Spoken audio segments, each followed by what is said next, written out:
Hello, everybody. Happy Tuesday. Thank you guys for joining us. I am somebody. I'm Catherine Slipper. If you do not know, I'm joined by my co-host Rod. I am Rod. He is Rod. I am Rod. Rod. Below me is Ken, SSKPromo. He has been on with us before. And Caddy Corner is Brian and Tracy from Drax Treasures. They have not. So they are a new face for you guys. We are trying to get some new faces on here so you guys can meet some more people and learn some more stuff. So I'm going to make them big, let them introduce themselves. And we already have 15 things starred for questions. So if you want your questions answered, get them in now. So here is Ken. Hey, what's up, everyone? I am Ken, SSKPromo, Mr. Bill, the DOG, and a host of other names. You've probably seen me here before. I am a full-time reseller, primarily on eBay and now live selling on Whatnot. And just looking forward to it. Kat and Rod, I appreciate the invite and looking forward to a good, fun show. Perfect. Here's Brian and Tracy. Hey, I'm Tracy. This is Brian. We are Jack's Treasures. Yep. We are full-time resellers. I've actually been reselling for, I was doing the math earlier today, 28 years at this point. But now we are primarily Whatnot sellers, but we do have experience on eBay, Poshmark, Mercari, pretty much all the big platforms. Yep. Perfect. So if you guys have live questions, we're doing a lot of lives too. We're doing 3 to 5 a week. So we've kind of kicked ours back up here as well.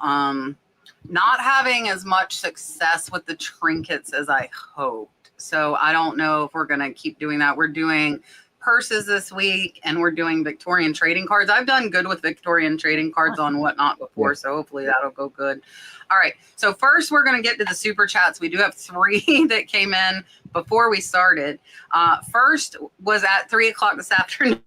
Susan sent a $5 super chat and said, "Hi guys, do you sell similar if the item is over 30 days and has a lot of favorites?" I'm assuming she means watchers. I'm always unsure if I'm losing potential buyers. Okay, I guess I'm in the hot seat, right? So I start this whole thing off. Wait. Did you introduce them? They get to talk? Yeah. Oh, okay. Sorry. Yeah, I messed up. Just ignore me. Ignore me right now. We are. Rob, we're Brian and Tracy down here. They were just big. I don't know what. I just blanked. Just ignore me. Someone needs a nap. Jeez.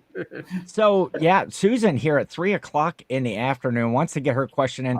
For me on eBay, I do end and sell similar pretty regular. I actually don't base mine on the amount of time that it's been listed. I will base it on something that I'm highlighting in a sale. Like if I'm going to do a sale on all my hats or all plush or clothing, I will end and sell similar regardless of how long the item has been listed. As far as the watchers, nothing frustrates me more than watchers. What are you watching? Buy it or don't buy it. And so I'm not worried about giving up a watcher. If they wanted it, they would have bought it. They either moved along and found another item that they wanted, or some people I know they use that strategy as a buyer to watch an item in hopes that they will get an offer sent to them, which when that comes through on my account that I have a watcher and I can send an offer, I am sending those offers right away. And if they're not accepting them, then, what are you watching? Move along. So I will end and sell similar and not worry about watchers. Us next? Yep, goes you guys. We're going to have different answers here. We actually have 2 eBay stores. He has one, we have one, because we did this before we were together. I do end and sell similar pretty regularly just because I get bored and I want to do something and makes me feel like I'm accomplishing something. Whether it works or not, I don't know, but I probably do it. I'd say every maybe 6 weeks to 8 weeks. And mine's a lot further out. I'll let mine sit for a long period of time. Definitely more than 30 days before, but definitely end and sell similar. But usually for mine, it's like over about a year or something, because my store is not my main source of income. It's just one that's there. I don't even run a lot of sales on it, but if I did run a lot of sales, it would probably be a lot sooner, probably every 2 or 3 months. Yeah. So for me, I will end and sell similar. Mine's usually 60 to 90 days. Some of that ballpark I end sell similar, but I can care less about the watchers on there, because I send out every time I have a watcher on there, I send out an offer. And if they don't buy it at that point in time, they're just watching it. Maybe another reseller watching it, maybe someone that's just adding it, saving it for later. I will tell you, a lot of times when I do end and sell similar, a lot of those watchers do come back because they have saved searches for it. So it does pop up in the notifications on there. But I'm not worried about looky-loos. The guys that just sit there and look, they're not buying. Yeah. I'm looking for buyers. So I'm going to end and sell similar, but I'm going to lower the price. So hopefully entice someone else to get it and get it back in the rotation. Yes. Yeah. Makes sense. Yeah, so I sell similar between 90 and 120 days, so between 3 and 4 months after I'm being listed. I agree with everybody else. I do not care about watchers. If they want it, they're going to buy it. If they're watching it, I've already sent an offer, so I've already sent them an even better deal than my listing price. I wouldn't do 30. I think 30 days is too close, though. I like to let them sit at least the 3 months. Normally I do 4, but I wouldn't worry about the watchers. The only thing with the watchers, I feel like if you have a ton of them, you might want to recomp, because you might be priced a little high if that many people are watching it and not buying it. That would be my only tip as far as that. And I'm going to give you the whale. They changed how StreamYard looks. Do you see it, Rod? Did you see it when you click media? Yeah. Yeah, it looks different. All right, here is the whale.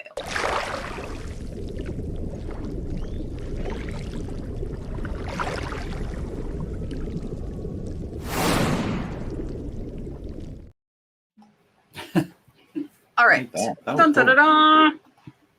Hey, I had that too. I love this name. I say it every time. Sent a $5 super chat and said, are any of you monetized on TikToks? I've been making daily what sold videos and would like to hear from other TikTok creators what helps. So in the chat too, if you happen to be monetized on TikTok, let them know. I'm not monetized anywhere at all. So, I watch TikTok. I don't usually do a lot of TikTok creating. I'll throw a few things up on an Instagram. And most of my YouTube I do is live. So I'm not, can't really answer to that one. Same here. We're not very active on TikTok. I actually started an account several years ago, and it kind of got a lot of followers real quick, but then I never followed up with it. I should. I think I could get monetized. She talks about it all the time. Easily on there if I put the effort in, but I have not found that time in my day yet. And I know that if you wanted to become monetized on anything, it's being consistent, and that would be the hardest thing for us because we're already doing a lot of other things. Then. So TikTok is just one of those ones that every time we talk about it, it's like, yeah, that'd be a great idea. It'd be a great idea. But no, we don't do TikTok at all like that. So I have 2 TikTok pages. I'm not monetized on them. I am working my way to get monetized on them, but it's tough now because it's not like in the very beginning you could just make videos and you get a ton of followers and stuff like that. But it's a lot tougher than once was. I would say post daily, post consistently on there. You can even post multiple times per day. You have to plan those videos a lot different. Like your hook needs to be within the first 3 seconds, which you need like an attention grabber right in the beginning. So if you're just doing like a what sold video like you're doing on YouTube, it's probably going to take you a very long time to get monetized. You have to approach TikTok differently because think of it this way. If I'm driving a car, YouTube would be like going 50 miles an hour. Twitter would be going like 75 miles an hour. And, TikTok's going like 90 miles an hour. Because the fastest the speed, the rate that you get information, how fast the videos go and stuff like that. I heard that analogy earlier today, and that really just clicked for me. So I would say, Jess, you have to approach it differently. Watch other creators in your niche that are very successful in what they're doing, and just try to not say duplicate what they're doing, but try to make very similar videos because if it's working for them, it's going to work for you. But you do have to have 10,000 followers on there to get monetized. So it is a long hill to climb. So good luck. Yes. Yeah, I'm not either. I feel like I talk too much for TikTok, and I talk too long. I'm not good at like condensing and shortening things out. So I kind of did what Tracy was saying. I started it. I kind of got like 1,500 followers, and then it kind of fell off. If I do shorts, I would put them out everywhere: YouTube, Facebook, TikTok, Instagram. And I have thought about it, but I have like 50 million different things going on. And that's one that's just kind of fell. And actually my second YouTube channel lately has fell to the wayside again. That keeps happening. And so it's hard when you've got so much going on. I know, like, I'm sure if you reach out to Casey, Carrie, if you reach out to Carrie American Arbitrage, he might be able to help. I know he is. Who else is Dave? Yeah, Dave, Kevin. Yeah. Maybe reach out to some of them. I'm not great at short form. I feel like if I was my authentic, not so nice self that you guys see sometimes on this live, but not on my videos, I think I would probably do well.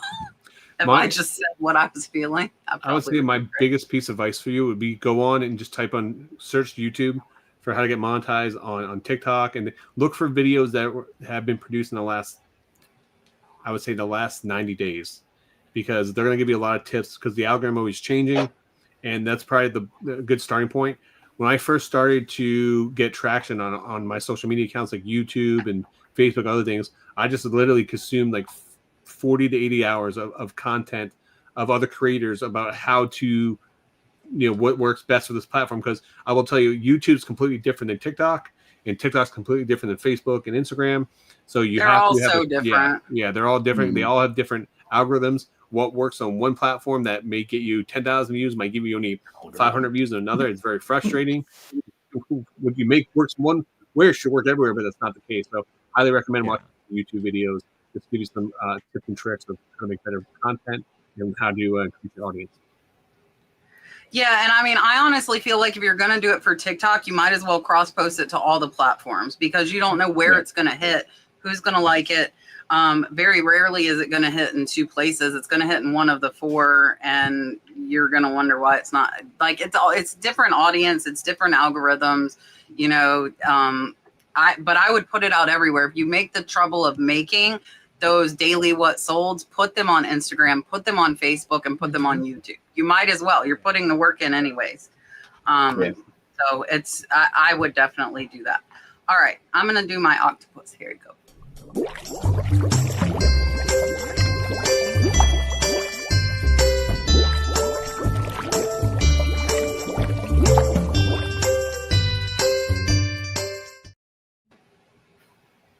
All right. There's one more I saw come in right after we started. Oh, it's both Faith. So Faith became a YouTube member. So I'm going to give her the turtle first, and then we'll read her question, and then we'll do another one. So here you go. Thank you.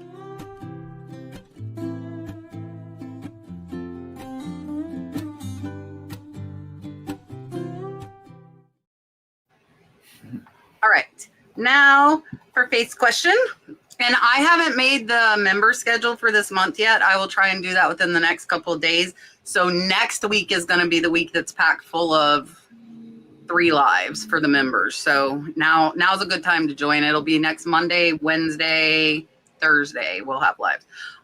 So Faith said an eBay buyer messaged saying the item shows delivered and they haven't received it. The tracking shows delivered. What is my best move? I usually, just in the interest of customer service, I always, reach out to, there's not a lot that I can do. I sent the package, I fulfilled my end of the deal, and I sent it and it shows delivered. I would recommend, unless there's a better strategy, contact the local post office first and say, hey, this was delivered. See if they can help figure out where it was actually delivered to.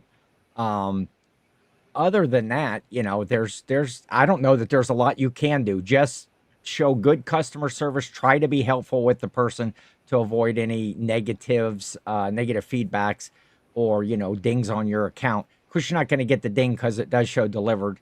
Then it's just a dispute between maybe a he said, she said with the customer. So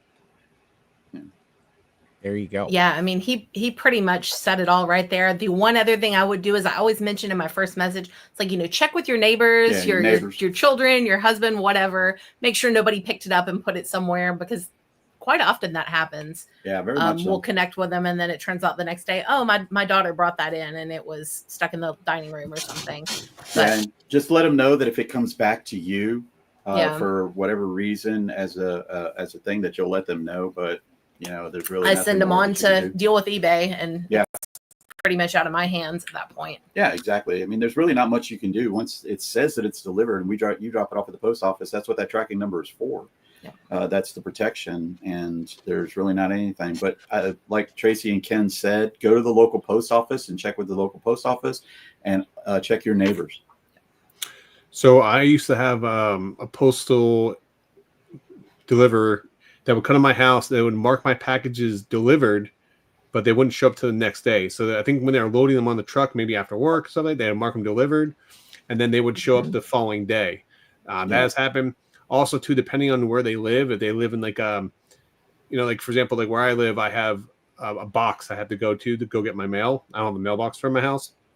Mm-hmm. So there's times that it has been delivered, but it's put in the wrong box. So I'd recommend let them know, ask them if they live in a community that has something like that. If they do it, they may have a Facebook page.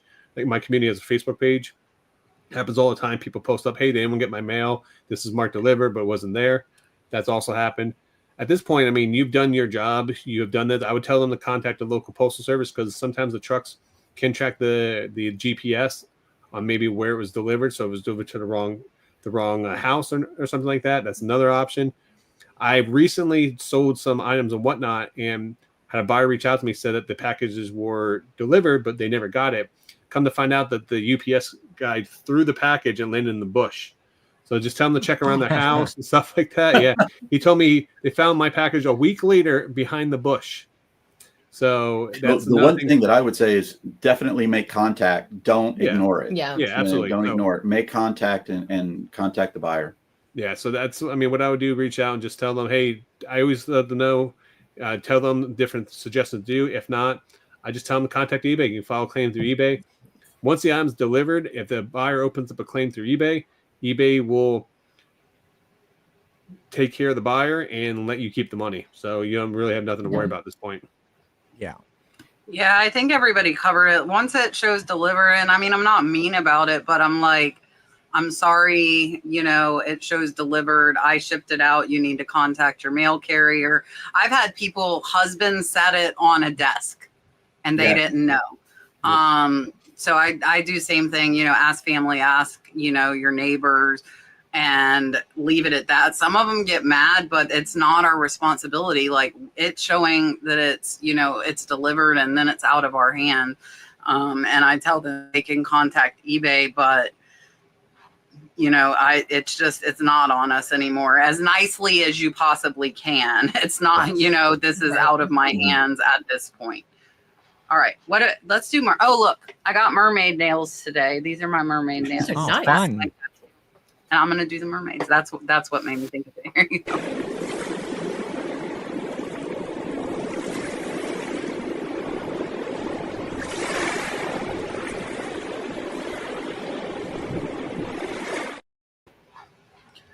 All right, let's see. Miss Debbie says she is in Canada and she used to sell casually on eBay years ago. Do you know many Canadians that have been successful in reselling? I'd like to grow to make $300 to $500 a month. Is this a reasonable goal? Not being from Canada, I don't know how the market is there from Canada, but selling on eBay, if that's where you're selling through, definitely easy to make $300 to $500 a month. You know, just being a seller, listing good items, being consistent in that listing, but I can't really speak to the Canadian aspect of that.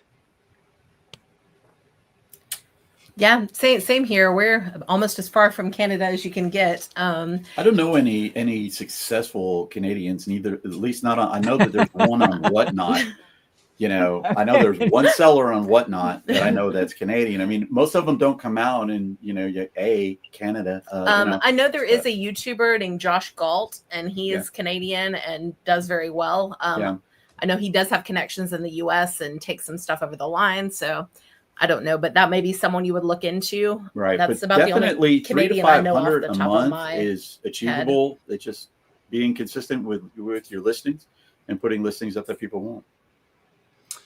eBay does globally $10 billion in sales, and $1.5 billion of that is from Canada. So over 10% of that is from the Canadian market. So yes, absolutely. There's tons of successful people in Canada. There's a bunch on YouTube you can go watch as well. But I mean, you should have no problem doing that. It's just like riding a bike. Just get, things have changed a little bit, but I would highly recommend just consuming a little bunch of content on YouTube in regards to eBay, what has changed, get yourself familiar with the platform there. But yeah, I mean, you could literally be doing $300 to $500 a month easily. I mean, you can do that easily in a week as well. So depending on what you're selling. That's what I was thinking too. Like that's a pretty low goal. Yeah. Because I mean, if you find a couple of higher dollar items, you're gonna hit that just in 2 or 3 items. So I don't think you need a ton of sales. I have quite a few Canadians that watch me. It's hard because I don't know your shipping system, so it's hard for me to like help with stuff like that. I know it can be expensive going from Canada into the US. So I would I'm pretty sure you can search solds by country. I would search and see what's selling out of Canada. And I know a lot of my research videos with jewelry and teacups, they're Canadian sellers. So those are 2 things I would definitely look at. You need to find the stuff that they're not finding in the US, because they're not going to, we're not going to buy from Canada if we can buy from the US and have cheaper shipping. So I think the key is either going to be to sell to other Canadians or to find stuff that we can't find in the US. Like there are several brands of teacups, I think, that are like pretty prominent in Canada. And I know, I'm trying to think of the name. There was a brooch that kept coming up, and it was like a Canadian maker. So it was almost all Canadian sellers that were selling that brooch. I would try and find stuff like that. And I know there are quite a few high bid auctions in Canada that I see really good stuff, so good that I'll bid and I'm willing to pay for shipping. So I would look into those, and I would try and figure out what's selling from Canada. I would try and pinpoint that.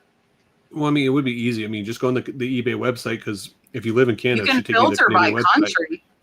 You don't need to filter by country, because if she lives in Canada, it'll automatically pull up the eBay in Canada website for her, and then she'll be able to just look at sold comps of the different stuff. It'll be no different than the US stuff. So if you have any other questions, though, feel free to reach out to us. We're always here to help and stuff, especially getting started. But we help out a lot of brand new people each week on here. So yeah. All right. Just Me says, could you define the term long tail? And I want to say before we answer this that definition is going to be different to every single person. So we'll all answer it, but I just want to preface it with that. And if you purchase them or have changed your ideas over time about long tail items. Well, I think a definition of a long tail item is something that does sell, but it just takes a long time. It's going to sit in your eBay store for quite a while. I know when I am out sourcing, I am looking for items that have a very quick sell-through rate, that are going to be a short tail, I guess you would say, or a quick selling item. If I am making a decision on something that's long tail, it's going to be on that value, something that's going to be worth quite a bit of money, that I can sit on, that's not going to take up tons of room in my inventory, because long tail items, that space in your inventory or however you store stuff, that is money as well. That's just money sitting there. You could have other items in that spot that could sell quicker and turn over quicker. So it has over time changed my views on things. Again, when I source, I am looking for quick turn items with a very good sell-through rate, and I may pass on a really long tail item even if it's a good value, and depending on that space and inventory. So that would be my definition and my thoughts. Yeah, same thing on the definition. For me, a long tail is something that's not generally going to flip as quick on a static site like an eBay or a Poshmark. And at one point, I was definitely trying to avoid the longer tail items because I didn't want to get bogged down with it. Now that we are primarily doing live selling, I'm a little more likely to take a chance on it if it's a good price, because I know I can just put it up in a live show, start it low, and maybe go ahead and flip it. Maybe I don't make top dollar, but I still am going to make something and get it out of my hands, and then I'm not dealing with the long tail issues of it. One of the things with a long tail item also is you definitely want to get as many eyes on that thing as you possibly can. So you're talking about cross-listing that thing, putting it up on the marketplace, putting it up on eBay, putting it on all the static listings that you possibly can, to shorten the time that you have the item, because every day that you have the that item, you're either using the space, as Ken said, or you're taking eyes away from another item that you might have that will sell a little bit faster because you can't get it up because you don't have that space. So get the eyes on it, list it as much as you possibly can. And for us, if we get one and we know it's a very, very long-term item with high value, then yeah, we'll sit on it. But we'll try it on a live platform, but you're not going to get the top dollar for it. Right. So for me, I define anything that's going to be over 90 days going to be a long tail item for me. Mm-hmm. Just for the fact that, because eBay, when you look at your sell through rate, it takes it takes 90 days. So if it's an item that's going to sit in my store for, 4, 5, 6 months, 7 months to sell, that's going to be more of a long tail. Doesn't mean that it's not, just as maybe a smaller niche market, or maybe it's a seasonal item, or it's going to be something that's going to be either a high-end collectible that you have to rate for the right buyer. You can have great profit margin, stuff like that. But, I try to stack my store with a combination of both. So I try to get more like an 80-20 rule. I want 20% long tail items because they're going to be more high-end collectibles and stuff like that. Mm-hmm. And I'm trying to get, the 80% of those items to be quick flips where I can quick in and out. That's what I really want for my things. But I have a bunch of them. I will say over time, the more and more long tail items, the longer you do this, and the more space you take up and the more clutter you get, and the more items you get in your death pile, you're going to want less and less long tail items. You're going to be more to the quick flip or move more to live selling because you quick move in and out. That's why live selling has been very appealing to a lot of resellers that are especially eBay sellers, because they're sick of having that inventory, those items sitting in their store for 6 months, 8 months, a year, and they just want to move things in and out and just move on. So.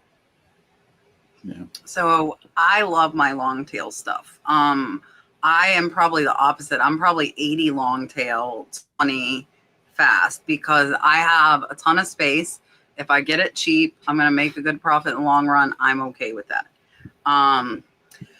And I am trying to get better at that. That's not necessarily a goal, but I was talking about it today on my What Sold videos. Like, I have the luxury of having space. I find the stuff cheap, so I'm okay. Like, if it's stuff I like, I want to enjoy reselling. If it's stuff that I like picking up, it's stuff that I like selling, it's stuff I like looking at. We have a lot of stuff on display. I'm okay with long tail, but if you need your money back and you don't have space, you want to stay. So for me, long tail is over a year.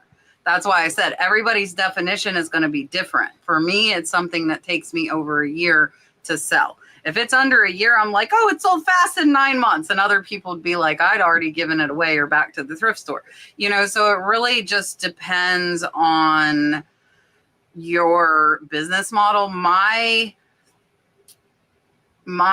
thoughts on them is they have to be higher dollar. I don't list lower dollar long tail anymore. I will put that to live sale or bundle it up or do something like that. So they have to be worth it to sit here, and I have to like them. and what I like might not be what you like. Like, I love Southwest. I love Native American. That stuff I'll let sit. I'm fine with it. Like, I have my lovely Kachina display up there. I'm fine looking at it. It can decorate my desk for 2 years. I don't care. But if you don't have the space, you really have to think differently about that. And that's, it's going to be personal preference on what you want. Some people don't want it there longer than 30 days, and other people just do live sales and it's there for one day. And they like our live sale of collectibles. If I don't sell it the first time, I give it away. That's me with live sales. So like, I don't even play with that stuff. If it doesn't sell the first show, it's gone. Cause we get it cheap or free. Cause I did the whole house clean out. So yeah. Todd sells a $150 item and I get $2. I don't think that sounds very fair. Oh, Todd. I like Todd. We met Todd earlier this year. Yeah, we did. Yes. Good guy. But good that guy. is awesome. He sold electric plugs for $150 just for that. And because he's in the chat, here you go.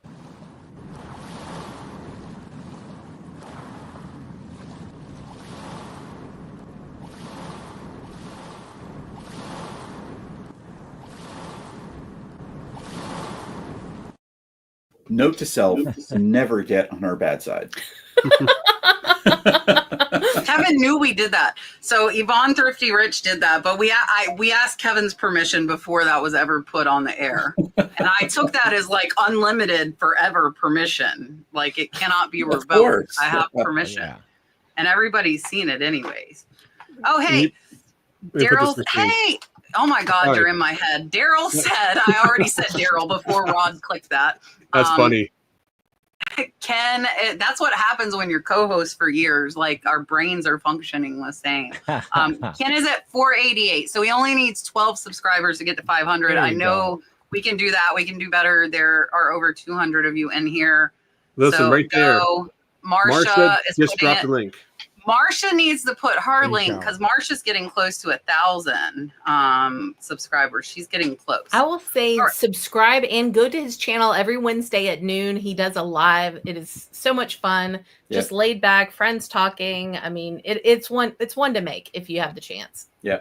Thank you. Perfect. I appreciate that. How much did you pay all these people today, buddy? They're all just. I don't know. I know. I don't know. Man, like, what's going? It's just my general charisma that draws them all in, I guess. I don't know. Ken's awesome. a great guy. Rod, have you met Ken in person? Oh yeah, me, Ken, the wives all hung out together. We went to the museum. We did a museum together up in Cincinnati. Oh, yes. I met him in Cincinnati, but years ago. All right. Wolfman's Goodies paid $10 to get his joke on this screen, is what just happened. He said, "What do you call a cat prom?" A fur ball. Ha ha. Now, you know what super chat I have to do, right? Ta-da. Here you go.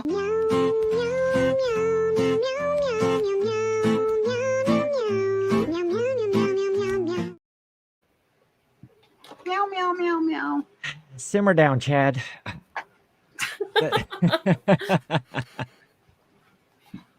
All right. Stitcher wants to know, yes. Did you get it? Are you at 500? Yeah. He's at 501 right now. Boop, boop. Thank you very much. There you go, Ken. 502. It'll keep going up. Is there a way for a buyer to tell if your listing has calculated shipping or if the seller has entered a shipping price? Is there a way for a buyer to tell if the listing has you know what? I don't know. I don't know if there's a way for them to tell. They just see the shipping. If it is calculated, they see it for their area, or I don't know the answer to that. I don't ever pay attention to that, I guess. We don't use calculated shipping, so I have no clue. I guess you could probably log out and then go in as a blank account and say that you live in another zip code and see if it came up as the same price. That kind of a long roundabout way, but yeah. So I literally just clicked on a listing, and it just if you look at any listing on eBay, it just shows like shipping, shows the price $11.38. So I don't know if that's calculated shipping or if that's just a flat rate shipping. I'm assuming that's calculated, because if I change the zip code on here, let's see this. If I change the zip code, Yeah, it's going to change the price point too, it looks like. So 180, do that. Yeah, so if you actually click on the shipping tab, you click see more details, you can actually change the zip code and you can see the difference pricing in okay. zip code. There you go. Yeah. Yeah, but I don't think like your average buyer is going to think that, because your average buyer isn't going to know what calculated or fixed shipping is. 100%. They're just going to see a shipping amount. So they might see like a lower one if there's somebody that lives, on the same coast as them. And if people ask, you can just tell them, hey, it's calculated from my zip code to yours. Like I'll tell people it's better for you to buy it from a seller that's closer to you. Like I have nothing on, I'm not overcharging for that. And I'll kind of explain to them like it's, it's being calculated from your zip code to mine. And they rarely, I've had, a few times over the years had people that are like, oh, well, other people have it for this amount. Well, okay. I have since shipping prices went up, if I have room and the profit, I will lower, I'll put stuff at £1 that I know's at 2. So it's almost like a compromise between free shipping and calculated. I know I'm putting it at a lower weight. I know I'm going to have to pay more, but I'm charging them something for the shipping. So that's something I've done since shipping got so high, if I have a lot of room and it's a heavier item. Makes sense. All right. Flamingo Getaways wants to know, does anyone use a reseller permit to avoid paying sales tax at Goodwill, etc.? I do not. Simple for me. I do not. Same here. After talking to an accountant about it, it wasn't the right move for us at the time. We probably should revisit it now, but last time we discussed it, it wasn't the right move for us. Yep. So reselling permits going to be good if you're buying more or less a lot of from stores to sell online, but it just depends. I think the best bet is what they said, to talk to an accountant. They're going to find out what's best for your business and kind of how much you're buying to. That's also going to play into it. And if you're going to do any type of retail arbitrage, it's more or less set up for retail arbitrage a lot, especially if you're buying from, department stores, you're buying in bulk, you're buying discounted items. Kat, do you have yours? I do, because that would be ridiculous for me. So my favorite auction that I buy from pretty much almost every month, they're off for the summer. Thank goodness for my bank account. I spend $5,000. So that's at 7%. And I think they're higher than that. That's $350 that I'm not paying. And a lot of people's problem with reselling is if you go buy it at Goodwill, you pay tax, and then the person that buys it's going to pay tax again. So really, if you're reselling, you should not be paying the tax at Goodwill. I don't go through the hassle of setting up an account with Goodwill and with other thrift stores. Estate sales and estate auctions I do, because the amount of money I spend there is high. Overall, compared to, all of my buying, what I buy at thrift stores isn't much. So it might be $7, it's maybe $20 a month. So probably not a lot, $200, $300 a year for me. If I was buying thousands and thousands, I would do that for sure. But the big thing, at least in Florida, if you have a reseller permit, that means you have to file quarterly sales tax. And if you do not, they will charge you a $50 late fee. So even now, I sell only online, all on platforms. They all collect the sales tax for me. I still have to submit 000, 0 sales, 0 tax collected, 0 total every quarter. Otherwise, they'll charge me a late fee because the platforms collect it for me. So it's a lot easier than it used to be. But if you're buying a lot, I would do it. I really would, because you're double paying taxes because your buyers are paying taxes when you buy it. All right. I think the best advice in that one was talk to your accountant, make sure that it works for your business and that you are following all the rules. Jim Flipper says, have you noticed, at least on the Android app, that Add recommended item specifics is now gone.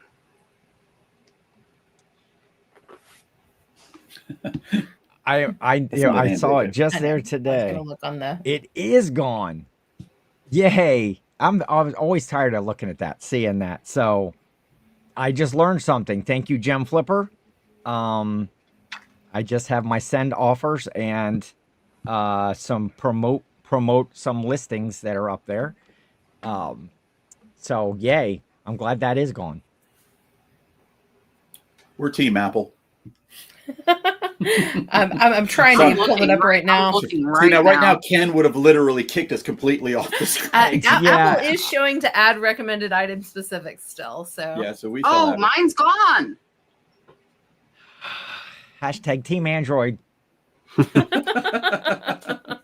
All I am saying, I'm an iPhone user, so all yours, Kat. I am Android and it's gone. Yay! But I also have an iPhone for work. But I do not like it. It's because Whatnot and District have very substandard apps on Android. So that's why I have an iPhone. So, yeah. Otherwise, I wouldn't have an iPhone. All right. Patty says, eBay is linking listings to Facebook Marketplace. Has anyone noticed an uptick of sales because of it? You know, I had read about that they were going to start doing that. I have not noticed any sales, nor have I seen any of my products out there on Facebook Marketplace. I haven't really checked. I don't know if you get notified if there is one of your items goes out to Facebook Marketplace or if it's something you have to set up. But my sales are pretty much where they usually are, so I haven't noticed any sort of a uptick or downturn either way. And same here. We're not doing a ton of new stuff on eBay, but I feel like I'm selling the amount that I should be based on the effort I'm putting in. I haven't seen an up or a down. Yeah, I haven't seen anything as related to Facebook Marketplace and eBay affecting my store. There's going to be one big way we're all going to be able to tell if eBay is showing our items on Facebook Marketplace. When you start receiving messages asking you, is the item still available? Yes. And then when you say yes, yeah, no one responds to you and they just ghost you. That's how you know your items are being shown on Facebook Marketplace, right? But that is 100% true. I'm on my way. I'm 5 minutes away. I'm in your driveway. Yeah. I'm looking out the front window, nothing. With that being said, no, I haven't seen an uptick or a downtick or anything along those lines. So with it. I wonder if there's a way for us to know that it came from that linking. Is there a way? I don't know. That's a good question. Let me try if I can jump on the Google machine and figure it out. Yeah, I'm just interested if there's a way to know. Because I mean, like, our sales have been up like the last 2 months, but I'm listing a lot more. So I kind of attributed to that, but it could be from Facebook. I'd be interested to know because I've not seen anything on our, like on my listings or my sales that would, you know, let me know that it came from there. Yeah, that would be, maybe that's where all those watchers are coming from. So it says right here, while you can't directly see that an eBay sale came from Facebook in your eBay transaction details, if it does appear in the eBay, it does appear in the Facebook Marketplace. If a buyer goes to purchase the item, they're going to be originally redirected back to the eBay to complete the purchase. So it's just sending them to eBay. So there's not a way to know. Yeah. Just redirecting them. I'm sure that if there is, they'll fee it. So yeah. All right. Jack New York wants to know if any of us have tried Tech and Sports, Better Lister AI, and if we have, can we provide feedback on that? I have not. I am somewhat familiar with what that is, and it sounds interesting, but I have not used it. Same here. I've heard some discussion about it on a couple of channels that I watch regularly, and there's definitely some excitement about the launch of it, but we haven't tried it yet. I am Mr. Anti-AI, so I won't be, but he's not. No, I don't know anything about AI stuff. I barely can work a computer. So as there's a couple of them actually programs out there right now that do similar stuff. I haven't tried out as I know. I mean, I watched the videos. I know a lot about it and stuff like that. I think it's early to tell which one's going to be the front runner between all the different AI listing programs right now, because they're all pretty much racing to take the market share and marketplace. But who was there first? Well, I mean, List Perfectly was doing, with theirs. There's a couple other ones though too. So I love it. I mean, eBay didn't come out with it. I feel like and everybody knows I use List Perfectly. I feel like List Perfectly came out first. And I've gotten asked this a few times, and Tekken Sports is amazing. He's a great guy, but there's no reason for me to pay when I have that feature built into a service I'm already paying for. Because List Perfectly, it's included in my plan up to 1,000 AI generated listings. And my understanding is his is by the listing. So for me, I'm getting up to 1,000, which I'm doing about 800 listings a month. So it's plenty for me, and I'm pretty high volume. So I haven't tried it. I don't know if anybody in the chat has, but for me, it's included already in a service that I'm using. All right. Elena says, my sales have been slower for the last few days. Has anyone else experienced this? I got to go look. My sales seem to be steady, which you kind of go through those peaks and valleys all the time. I don't look at it as an everyday thing. I look at it as a whole. I don't panic if I go, a couple, 3 days, even half a week with slower sales, because that's going to pick up. Could be the time of the month. You just, in the last couple of days, you got to think we just had the 4th of July.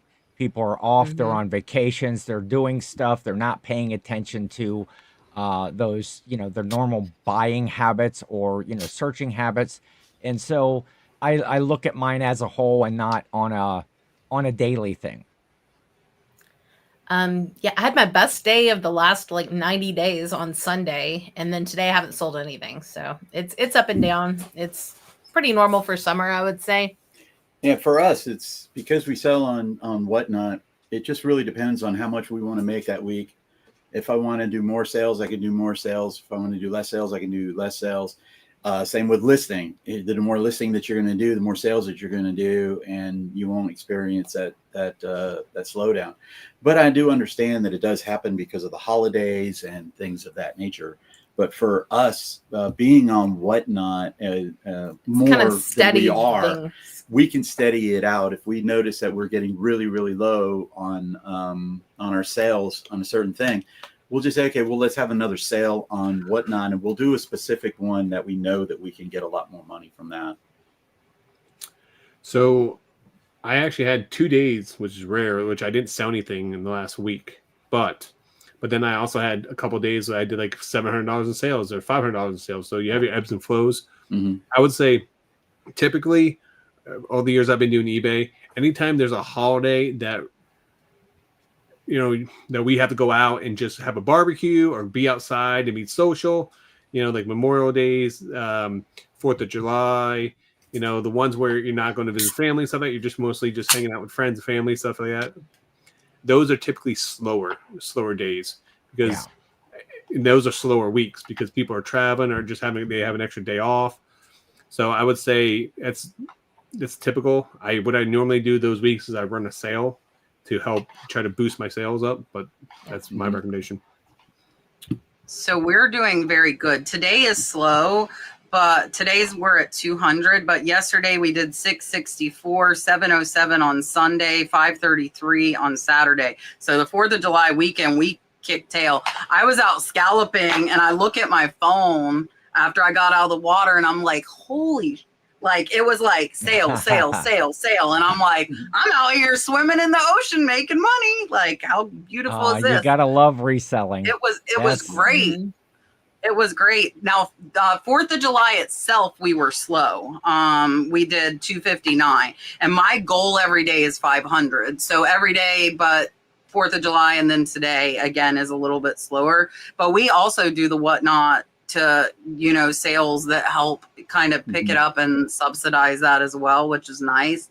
And I know you've been thinking about doing live sales. So that gives you a little boost. And a lot of times I would, like, if I'm slow on eBay, like today, which we're doing a sale tomorrow, but if I like was like dead set on hitting my 500, I'd go live after the podcast and say, okay, I'm going to go live till I make that other $250. And if it takes an hour, if it takes 3 hours, I'm going to do it. So I would just figure out your goal and then, you know, try and figure out how to get it and try and start doing a live sale. I know you want to come over and watch us when we do district, so I'll let you know. All right. Wendy said she does eBay part-time because she's a full-time caregiver for 2 elderly parents. She hasn't had to do her taxes yet. Should she be concerned about the $600 threshold? When would you get an accountant? I think that's kind of the main key there. Yeah. Yes, you should be concerned if you got to pay taxes on it, whether it's the $600 threshold. That is when the platforms report it to the government, is that $600 threshold. That's not whether you made that you don't have to pay taxes under that $600. When should you get an accountant? When you have a question like this, when those finances start to, if you are in question about anything that you are supposed to be taxes or not taxes on, ask an accountant. That's the best way you can get all the advice that you want from a show like this. But yeah, you got to pay those taxes if you're making money on reselling, and there you go. What the hell was that? Yeah, definitely. I'm completely different from what Ken said right there. I understand that you need to pay taxes and you need to be concerned about all of that kind of stuff. But if you're going to be going a route of an accountant, I think that's a huge amount of money for a part-time. You're doing something part-time on eBay and you're more or less being a caregiver. I would associate it with an accountant when you're getting ready to do taxes. And at that point, you can always go on and ask Google. You can ask people will help it online for things like that. I would never go about. I'm not going to give any kind of advice. Yeah, on let me say like we do our own taxes, but I went to school for that, so we're probably a little different than most people. Yeah. If you are concerned at all, you should see a professional, even if it's just a tax preparer, and telling them, hey, this is what I did on eBay. Here's the form I got in the mail. Let someone help you. At least look at it. But do you necessarily need an accountant just for that? No. And also, for some accountants have no idea how to do eBay taxing. I can tell you that right now, because our first 2 years that we did it, we have an accountant, and every time I handed him the papers, he looked at me like I had a hole in my head. And I'm like, okay. That is why I took it over myself, because he didn't understand the online side. But definitely talk to a professional if you're not comfortable with it yourself. Yeah. Yeah, and don't go to like one of those like commercial places too. Make sure you find like a mom and pop accountant, somebody you can sit down and actually have a conversation with, because like Kat had to train her accountant kind of how to do stuff for reselling at one point in time. But I highly recommend, if you're concerned about it, I would get ahead of it, meet with an accountant, because they can, they're going to charge you a fee to do that. But at the same point in time is, it's going to prepare you and save you from trouble or headaches later on. So at least if you know that it's coming, you can talk to Cal and find out what you can write off, what you can't write off, start getting all that stuff together so that when taxes do hit next year, you're not caught off guard with that. I'm actually excited for the $600 threshold. And I know that sounds horrible to say that, but there's going to be a lot of people that when they get hit with that, they're going to be like, you know what? They didn't do their books properly. They weren't prepared for it. And they're going to want to sell off their inventory. I'll say, I'm done with eBay. It's not worth it for me anymore. Just because it's been out there. They've been talking to us for over 3 years now. People should be prepared for it, but unfortunately, they're not going to be. Yeah, and I mean, you should be doing it anyways. Like, you want all the write-offs, I got my accountant when I started making about $2,000 a month. And I mean, now like this month we made 15,000 just on eBay. That's not counting, like we're probably at 30 to 40,000 with our live selling.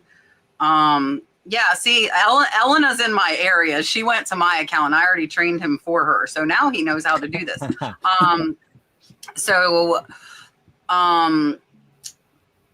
I would get one whenever you could afford it. Like when I first started with him, I think I was paying him like $75 a month. And to me, that was worth the time and headache to deal with all of that I didn't want to deal with.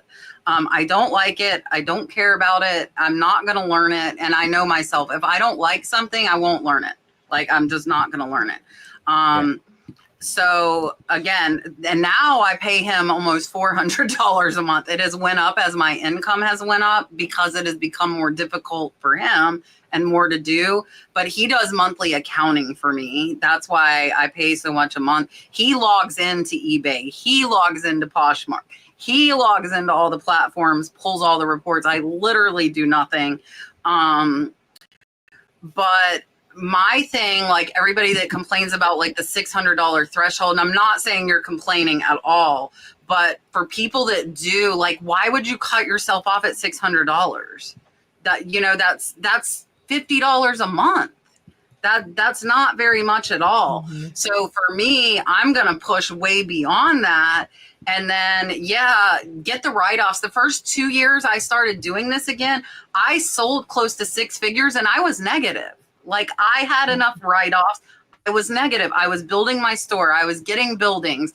I was getting equipment for my business. I took a loss on my business the first 2 years, even selling 6 figures. So, I mean, if you do it right and have a good accountant, it should pay for itself, theoretically. You know, what he's saving me is more than what I'm paying him. That's kind of the big thing. I know no one likes to pay an accountant because they can do it themselves through QuickBooks or TurboTax, something like that. But I will tell you this: I've done my taxes to that over the years, and the first year I got an accountant, I took my previous year's tax to them, and they saved me an additional $2,000. So that entire time, there's a famous saying that don't step over $100 bills to pick up pennies. Yes, you may be trying to save cash here and there, but in the long run, you're hurting yourself because you're missing out on all these opportunities. Yeah. They're specialists for a reason. Same reason why you use a real estate agent when you go to buy a house, because you're not going to try to do it yourself because someone who's going to be a specialist is going to know everything in that category so you don't miss anything. Same thing with someone who does taxes. I found an accountant that my buddy recommended from his business, and I have him on retainer. So I pay one fee for the entire year, and I can ask him 100 questions a day. I can call him up. He'll respond to me. It's great. So I like someone that I can sit down and talk with. You don't get that from, doing like the TurboTax and QuickBooks, stuff like that. But right. I will say that having that hands-on, especially as your business change, you need to change and adapt. It's good to have a mom and pop accountant that you can reach out to, that you get that one-on-one touch with. All right. Karen with the C says, I use a ring light phone holder and it is awkward. I can't reach the zoom. I have to take it off the holder to get pics from the side, and centering things is driving me crazy. Am I using it wrong? Yes. Oh, wait. No, I don't. I have no clue. If you're using it wrong, I don't use a ring light phone holder. So I don't know if you're using it wrong or not. We broke about 4 ring lights over the course of 2 or 3 months. And so we decided a ring light was not for us. And we actually had lighting installed in our reselling room just so that we didn't have to use a ring light anymore. Yeah. I don't use ring lights. I actually use the flat panels that mount to a desk, and then you can, and then that way I can just adjust them any way I need to. Also, too, there's also remotes that you can get for your phone. They can connect through Bluetooth. If you mount it to a stand, you can use that. You can use the remote to take photos and do stuff, and not even have to touch it once it's in place. So that might be something you might want to look into. I'm not sure if they have a zoom feature on those. You just have to look at the remote, but that's something I know people do. Where my wife actually has one, so when she sets stuff up, she just hits the remote and takes photos and stuff. I'm wondering why you couldn't reach the zoom, because I got mine. This sits in the middle of my ring light. And I have the phone upright, so I can touch everything on my phone. Like my phone's in here, I can pinch to zoom or hit like the 3 times or whatever I want, and then it turns. So I would think about maybe like, and it screws in, so I could change this out for a different phone holder to go in the middle of the ring light. So I would look like if yours doesn't have, and I mean, this is simple, it's a really cheap one, but it'll turn to every angle I want. And then when the phone's in there, I can touch every single thing on the phone. So I'm not understanding how it would really. Maybe it was one of the little smaller. I know ring lights come in different sizes too.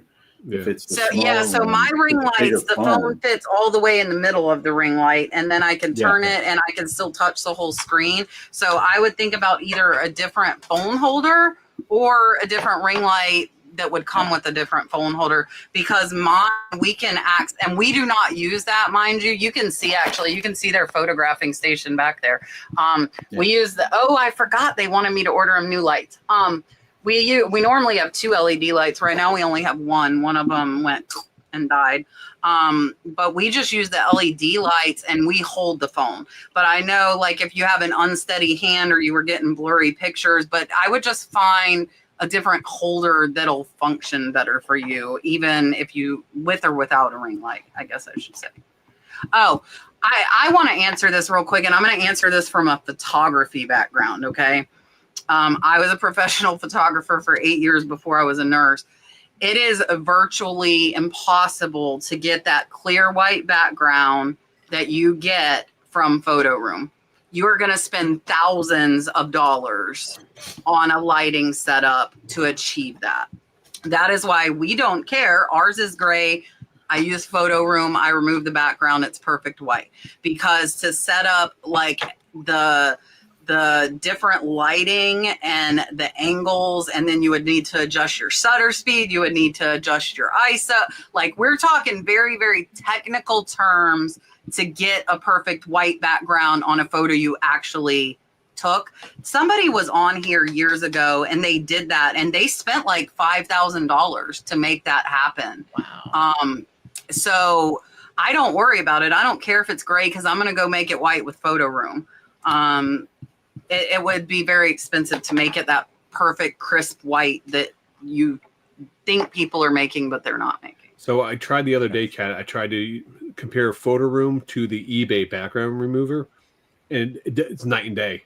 The Photo Room is so much better and so much better backgrounds than even eBay's background remover, where they still have the white background. But yeah, whatever Photo Room's doing, it's very crisp and my favorite app to use for taking photos.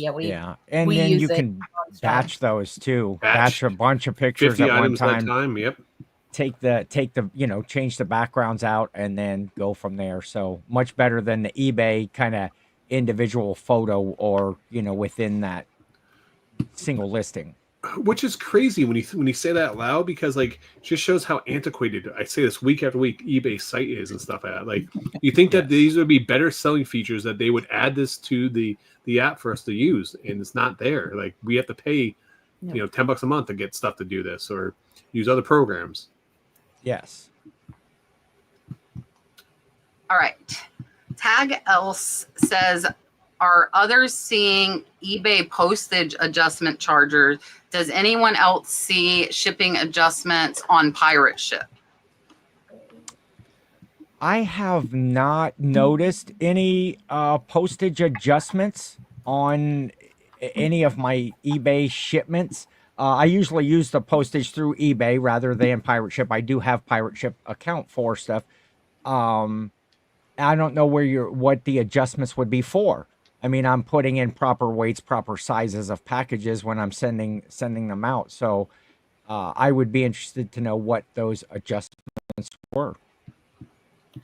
I've only gotten one in the last couple of months, and it was actually on pirate ship, and it was in my favor. They said I had the item weighing too much by like 1.5 pounds or something, and they gave me $2 back. So, but I haven't been having a big problem with that lately at all. Yeah, me either. So let me know in the comments down below, was it recently that it happened to you? Because I use pirate ship to ship all my Dibbit orders. I use pirate ship a lot to ship like if you have to ship anything you sell high end on eBay, I recommend going through Pirate Ship because the insurance is so much easier for to go through claims. Pirate Ship will actually handle the insurance claims for you instead of you having to do all the work like on eBay. And you can import your listings over there. But it's funny you brought this up because for some odd reason, the past week, and I'm talking about like I ship hundreds of items through Pirate Ship, and I put up my report to look. I had maybe 4 corrections all year up until like last weekend, and they were all for like $1 or $2. But for some odd reason, I had like 3 packages that went from anywhere from 4 to 8 ounces and went to 16 pounds, and I literally got charged. Gosh. Yeah, I literally got charged like a bunch of money. Yeah, so yeah, they charged me. Went from an 8-ounce package to 16 pounds, and my $4.57 went to a $16.39 charge. So you can actually go through you can actually dispute those charges through Pirate Ship, and they'll walk you through the process. But I'm actually have to do it this week. So. Yeah, so I will tell you the one time I had this happening, and it was on eBay. I don't use Pirate Ship a ton except for my live sales. I bought a new scale and they went away. I think my scale had issues when it was happening to me. Mm-hmm. So when we bought a new one, it stopped. So I would definitely, you can maybe weigh a couple packages and then have the post office check the weight for you and see if it's off that way. But the only time that ever happened to me, I got the new scale and it fixed it. And I have not seen an adjustment in well over a year. Mark, according to my clock, you were 2 minutes late. It says 9:13. It's double the fine. Oh, Mark, listen, Mark has been helping me for years. If you do not know, Mark is a good friend of mine. And he is here moderating along with Marsha Red Cardinal Treasures most weeks, unless his son has baseball. He put out a video again on OG and Z. So if you missed it and are not subscribed, go check it out. It's kind of an introduction video. Hopefully he'll keep on it this time. Mark, hopefully. So Mark always gets Rod. Mark likes Rod. So here you go. Thank you guys for watching. Please make sure you like and subscribe. Until next time.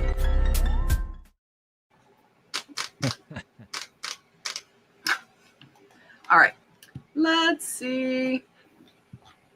Stacy Lynn said she's just starting. Which platform would be best to start listing on? I have a bunch of everything to sell from my own clutter and thrifting buys. It's so intimidating for me. I guess it depends on what sort of inventory that you have. For me, my answer would be eBay. If you are wanting to do a static platform, if you're not wanting to do live selling, I would go eBay. Everything has a different learning curve to it. But I think it's the biggest of those static listing platforms. You're going to get the most eyes on your stuff. And, once you learn the little nuances of it, it's probably going to be the best to start with. I'm interested to hear the rest of the panel here. Well, every time I have a friend come to me asking for recommendations for reselling, I actually send them to Mercari. I think for me, that's the easiest one to just dive in. You can put something up and there's not a lot of learning and back end stuff. You can do it all from your phone. Is it as big as eBay? No, absolutely not. But if you have the right kind of stuff, it does have a good turnover rate, and it's very, very easy to get started in my experience. Yeah, and this is actually going to sound really bad, but if you were going to try to do live selling, I would probably start out on the district. You're going to have a lot more support with the content creators, with the specific marketplaces than going to Whatnot. Whatnot is a hard nut to crack, and it takes a lot of work and consistency to try to do that. I would definitely start out with Mercari and eBay. For static listings. They got a great learning curve, and there's a lot of great videos out there to help you to get into those two static listing platforms. And if I was going to do live, I would probably start out on the district. So I'm assuming, since she said it's very intimidating for her, she'd probably not want to do any live selling. But I do agree with you that the district would be a lot better for someone just starting out compared to Whatnot. As for which platforms to sell, I do agree that Mercari is the most simplistic platform to sell on. Mm-hmm. It's very easy to sell on, but the problem with a lot of stuff with Mercari, I think it sounds like she's in everything, has a little bit of everything. Certain things on Mercari, like collectibles, will sell a lot better than other things. eBay is the one-stop shop pretty much for everything. So I would say like Mercari would be like a middle school level, and then eBay would be like the high school level of like selling. And then like Amazon and your bigger platforms are going to be like your college level when it comes to like difficulty going in there. I would learning curve. Yeah, learning curve. Yeah, I would say even though Mercari is probably the easiest to go on there, to pretty much stay, depending on what you're trying to sell, you're going to find a little bit of everything on eBay. And doing this, be able to do sell similar on eBay to create your listings may be just an easy task for you instead of starting from scratch. So I would probably recommend going to eBay first. But I think Mercari is a very simplistic platform to use for beginning users. Yeah, I would say eBay because that's where we get the most sales, especially being an everything seller. It's going to be harder to learn, but then when you build up and you're ready to cross post, it's going to be so easy to go to Mercari and Poshmark. And I know as a new reseller, you're going to want to see the sales. And like Mercari, I feel like is more pop culture, trendy, like branded clothing, branded shoes, purses. Poshmark is going to be a lot of the same. I do okay with like my linens and stuff, but I think the Poshmark social aspect overwhelms a lot of people, even though you really don't have to do it, like all the notifications and do this and do that. It can be overwhelming. So I would do eBay personally, because I think that's where you'll have the chance of the most sales. It's the hardest of the, reselling used stuff platforms. And that way, when you do the other ones, they're going to seem a lot simpler. So I would say eBay. All right. Miss Noreen for Rod. I am heading to Tampa, St. Pete area tomorrow for a week. Can you recommend any flea markets to hit? I mean, there's one in Clearwater. So that would be on Saturday. There's one in Oldsmar in Tampa. That's on Saturday, Sunday. That's going to be more like indoor vendors kind of how that's set up. Monday is the Webster Flea Market. That's going to be an hour north of Tampa. You can go see my Sterling guy. I'll tell you where he's at. That's a big one there. I mean, those would be the ones right now. But I will warn you though, because of the Mount Dora. How far is Mount Dora? From where Mount Dora is going to be, probably if she's going to be in Tampa, probably hour and a half or more. I mean, Mount Dora would always be an option, but if you're looking to stay in the Tampa Bay area, Clearwater, I would say probably Clearwater. They do one out there, but I mean, because it's the summertime in Florida, they're not as good as they are in the fall and springtime, just because it's so damn hot here. And so a lot of vendors, you're going to see less vendors out than you would the regular time of year. All right. LJ coming in saying, how is the summer slowdown for us? In years gone by, it has not affected me, but this year I am feeling it. I know that summer slowdown can be a thing. Again, across the board, my sales seem to be pretty steady. You have those that we've talked about that a little bit earlier. You have really good days that might be record days, and then the last couple days, things are not selling.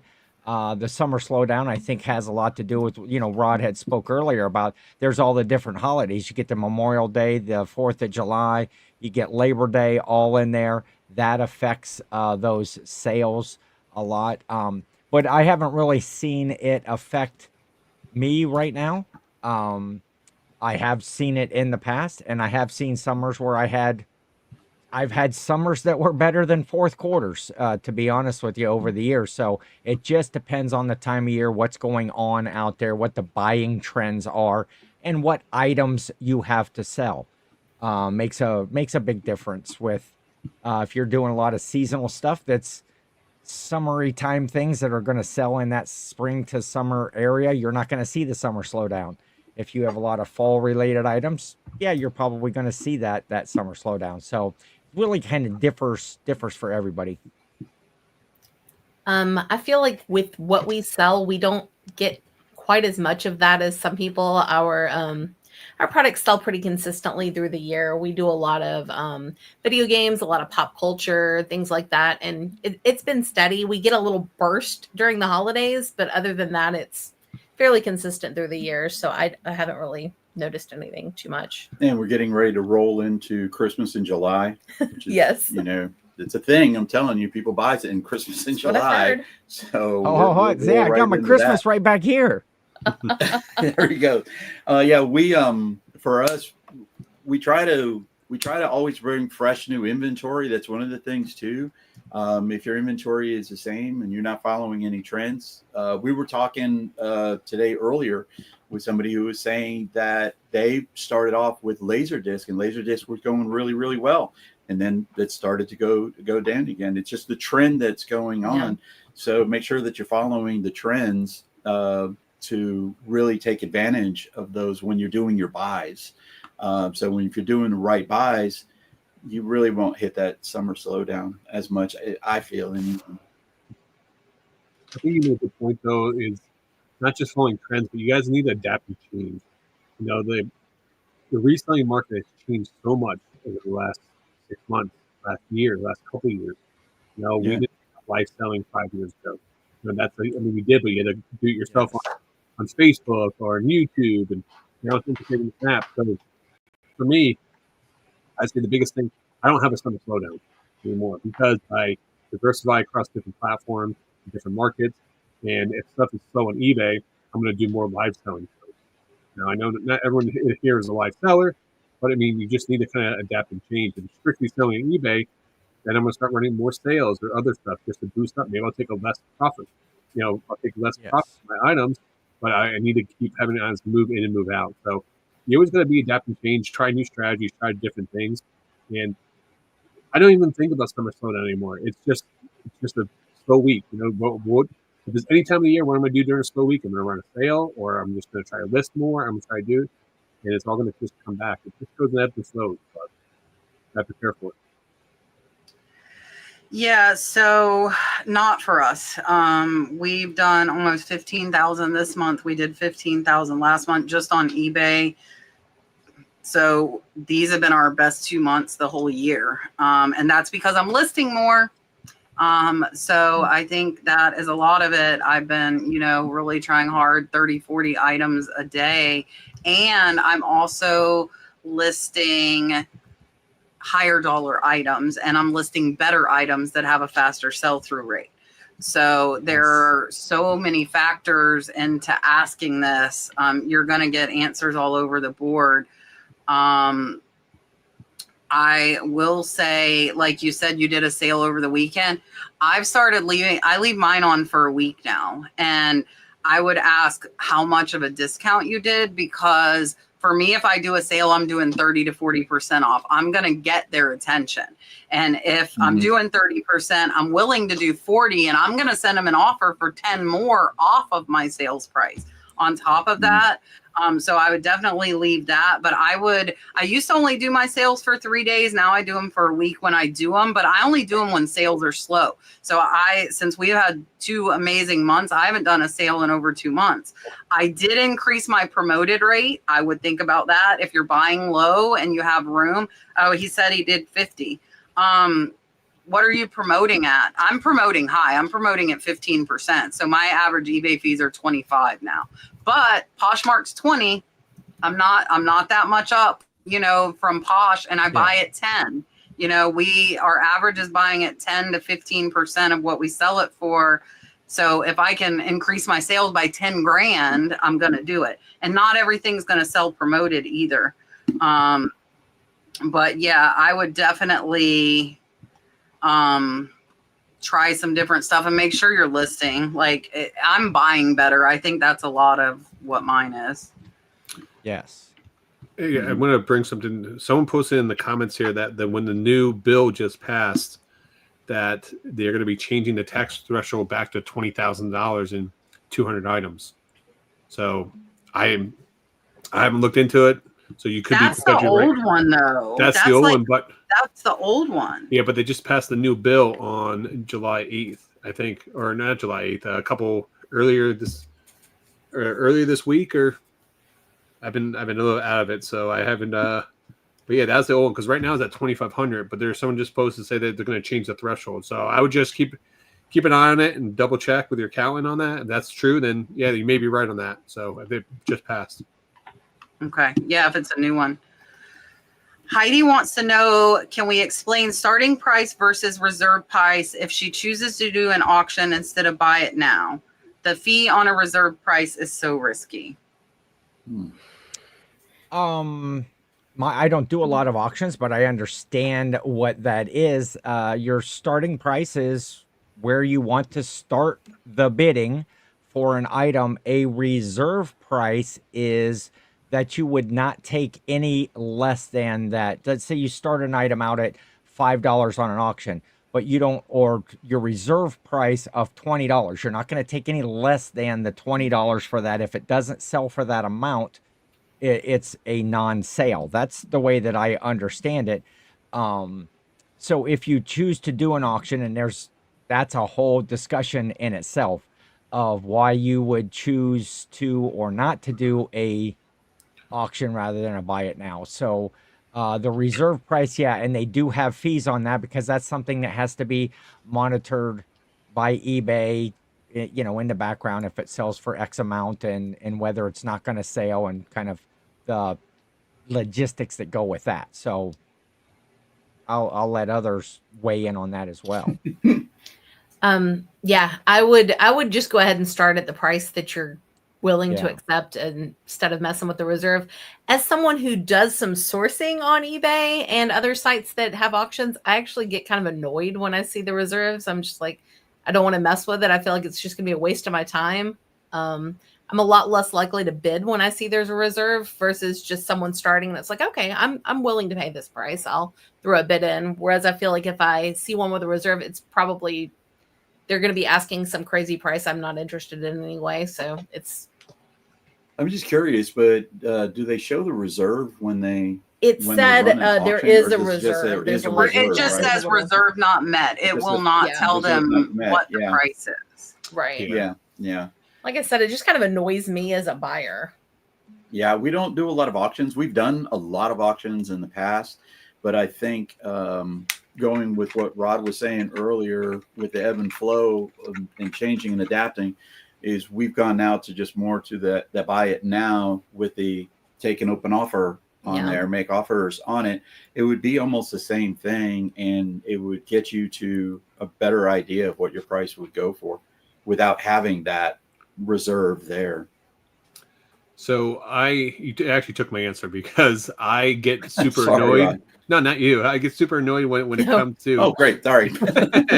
No, your better half. Your better half could do this. But no, I do the same way. If I see reserve, it's a turnoff. I don't want to bid on the item because I feel it's a waste of time. It's one of those things. And then not to mention, I tried doing a reserve auction probably like when they first implemented it, like many, many years ago, like whatever, 10, 15 years ago, whenever they did it. And I can't tell you how many messages I got saying, hey, what's your reserve? What's your reserve? Right. That was the biggest pain in the ass. So I would say going forward, I would not recommend doing that. And honestly, I would recommend only doing auctions if it's an item that, is going to have a demand. And because to me personally, if I go to buy if I want some item on eBay, I don't want to wait 7 days to the auction it. I'm going to go find something to buy it now. So even though I could potentially get it cheaper on there, but if it's something I want, I'm an impulse buyer. I'm going to buy right away because it's something I like. So I would say if you're going to start an auction, start the price, the lowest amount that you're willing to take. And I would recommend probably starting that auction if it's something you need to move fast or something that's going to have a high demand that's going to have bidders to bid it up. Oh, and by the way, Kat, speaking about auctions, did you see what eBay is rolling out right now for the beta program? No. So if you guys don't know, sports cards is one of the biggest markets on all of eBay. So they test a lot of stuff in the sports card category. And they are beta testing right now the 2-minute bid at the very end. So if you to keep people from trying to snipe auctions, what they're doing now is if someone places a bid in the last minute or two, it's going to extend 2 minutes to the auction. Yeah, it's like a soft close. Soft close, correct. Now that's something that happens on major auction house and stuff like that. Mm-hmm. Yeah, like most of the high bids, that's how they are. Yep. And so I think it's a great thing for sellers on there. It may hurt buyers to that source and try to snipe things at the last second. But I can't tell you how many times I try to bid on an item and then my notification goes off 2 minutes or 5 minutes. Like, oh, I'll just make a sandwich, and then I come back. I'm like, damn it, I missed the auction. Because like we've all done that. Or we get the notification the auction ended. You'd be like, I would have bought that I would have bid higher on that because of that. So I think it's a good thing, but we'll see how it rolls out. But yeah, I'm going to echo everybody else. Like I don't do reserves. If there's a reserve, I'm not bidding. So I wouldn't do it, A, for the fee, and B, because most buyers are not going to like it. Start it at the lowest you're willing to take. Let it ride. I agree with Rod. Don't put something on auction that doesn't have a high demand. I just did one last week on a brooch, unsigned, pretty sure who it was. Started at $100 because that's what I wanted for it. It went to $115. I got 3 bids, whatever. 100 was what I wanted. I got 15 bucks more and it sold fast. But I would not in any way, shape, or form do a reserve on an auction. Victoria says, would you list an expired booster seat adapter on eBay? It's over 7 years old, but warning label says to discontinue use.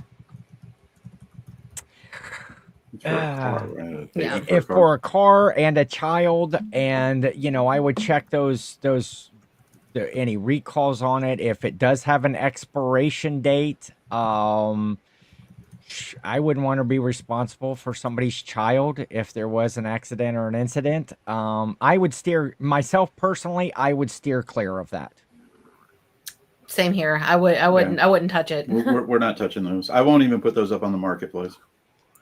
You can be liable by selling something that's expired and if something would happen to that person. So no, absolutely not. I would not, especially dealing with children.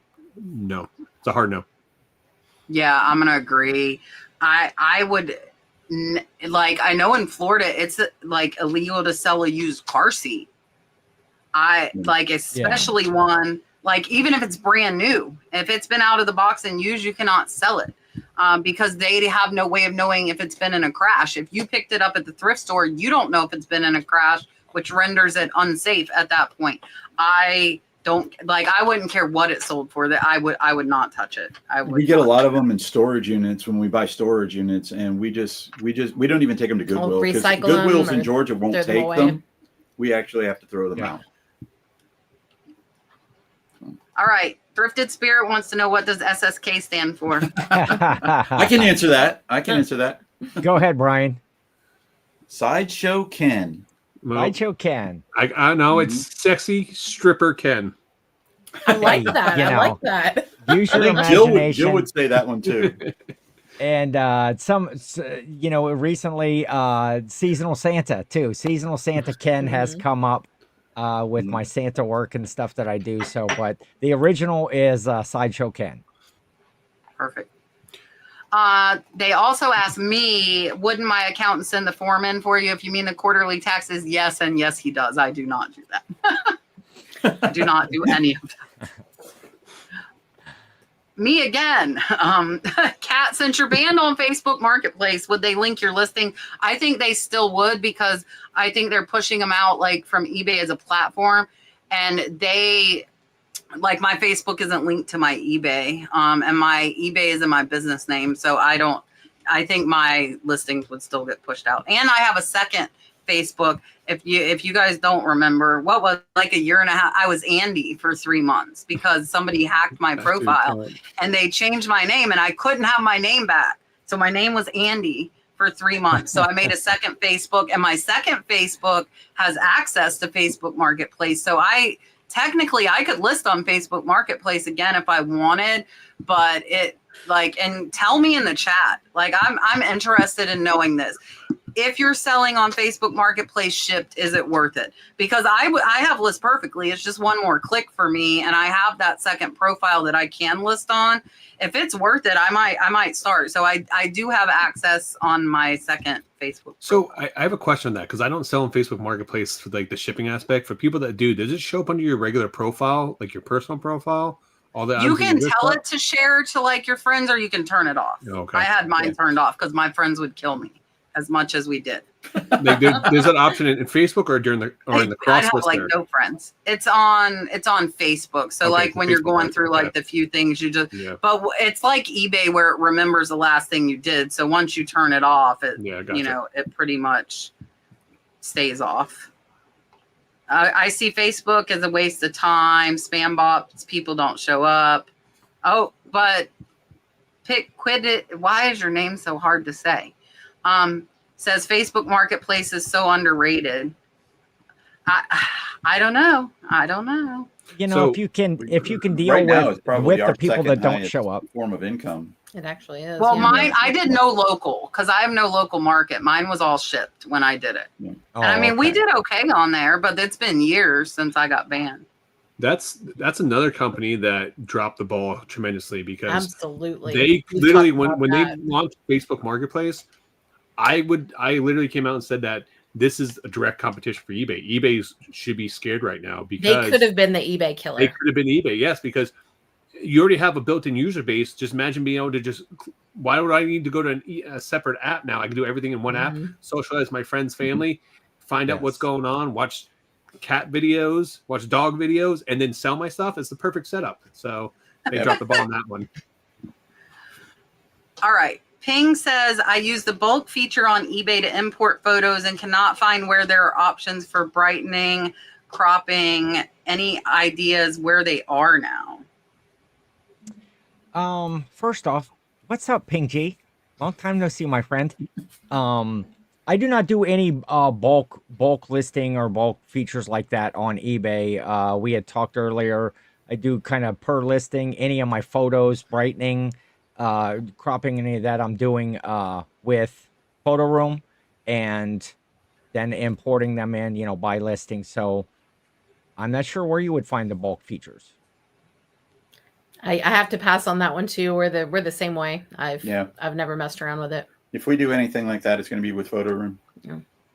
Yeah, I do all my bulk editing in Photo Room because it's so easy. I can do 50 photos at a time, and I can literally import everything directly to my listings then. So, yeah, sorry.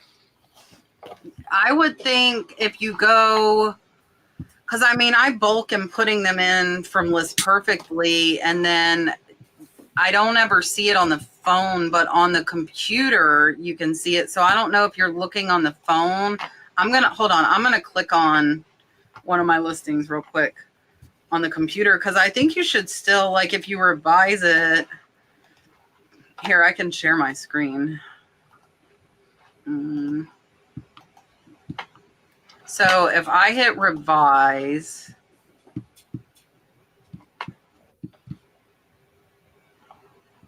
and I click on, so it doesn't say them, but when I click on it, look, they're here. So I can make it brighter. So there, it doesn't show on here, but when you click on the picture, they are there. And that's on the computer, which is how I edit mine as well. Yeah, but she was asking for bulk. Can you do it in bulk? All of them? I don't know that I've ever seen it where you're able to do it in bulk. Yeah, because I only know they can do it individual photos at a time. But if you do it bulk, that would be cool. All right. AFL Entertainment says, how much time do you guys spend on sourcing inventory every week? By the way, they said earlier that they're from the UK and they live in France, but they're currently in the UK. So interesting, from Europe. Oh, that's cool. Yeah. How much time do I spend sourcing inventory each week? Depends on the week, depends on the weather.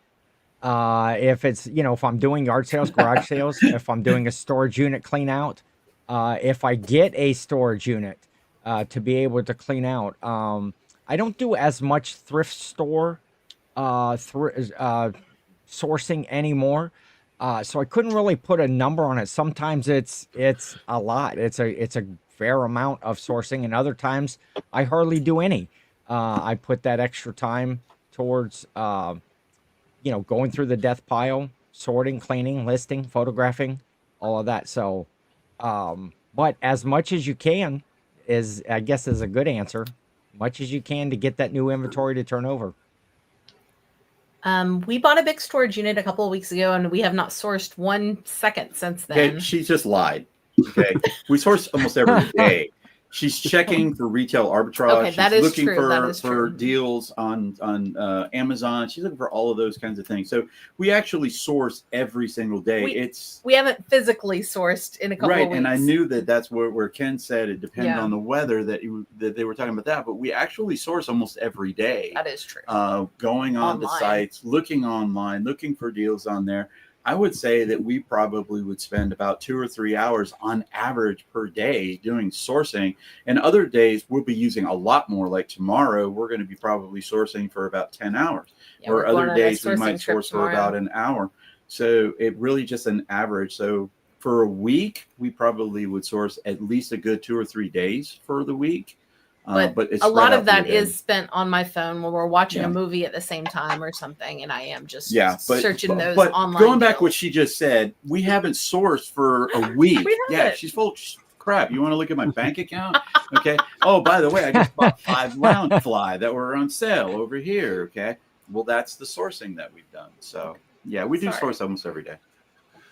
It depends on the week and the time. And as I expand my business, I find myself doing less and less sourcing because I have so much inventory and I'm buying, but I'm making a lot more connections. So I would say as you grow your business, my sourcing opportunities have grown.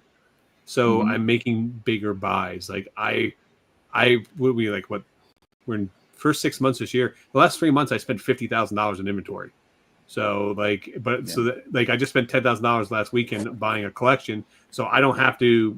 Literally, I'll list this for the next, probably 3-4 months of stuff because it's cards and other stuff I need to process and go through.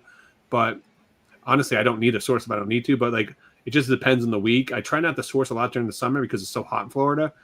But when it comes to the fall, if it comes to garage sale time, like the spring and fall, I'll go at least 1 to 2 days, go out sourcing at flea markets or garage sales and stuff like that to pick stuff up just because I get a lot of good footage too. So that's part of the reason. I would say if I didn't have my YouTube channels, I probably wouldn't spend as much time for sourcing because I'd be doing all just listing and clearing out my death pile and doing other things. Yes. Yeah, I have a lot of weeks that I don't spend any time sourcing for the same reason Rod said. I tend to buy big when I buy. I also just did 2 whole house clean outs so that I have not even started processing, and it's been 3 weeks.